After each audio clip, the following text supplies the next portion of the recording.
única manifestación darse a conocer que o que quere facer o Deus Pai, o Deus Nai, o Deus Ternura, o Deus Afecto connosco.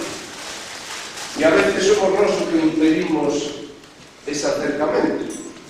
Por iso llevamos a pedir perdón, simplemente porque somos humanos e temos afanes.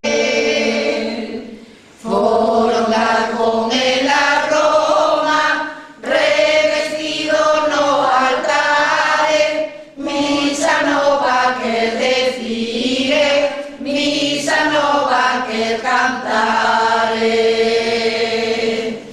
Aquela pompiña blanca que está detrás no altare, aquela é Nosa Señora que nos ven a visitar.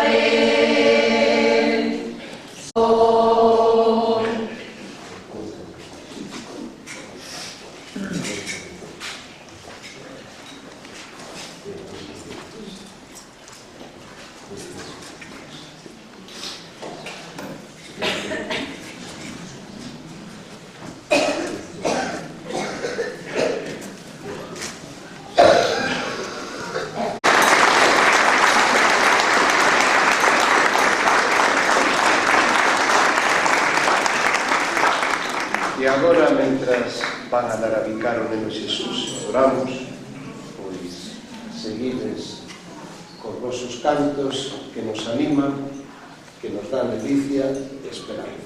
E si cae futuro. Moitas grazas.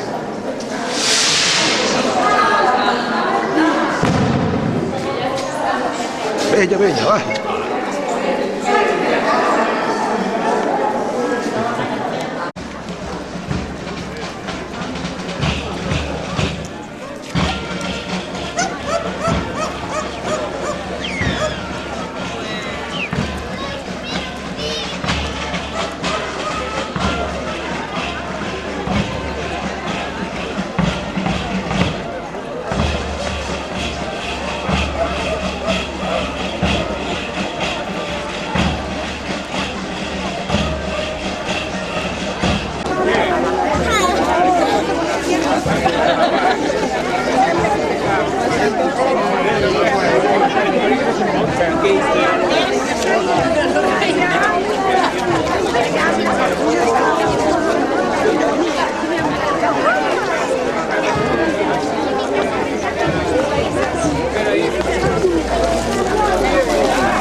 Xa saliste aquí grabada.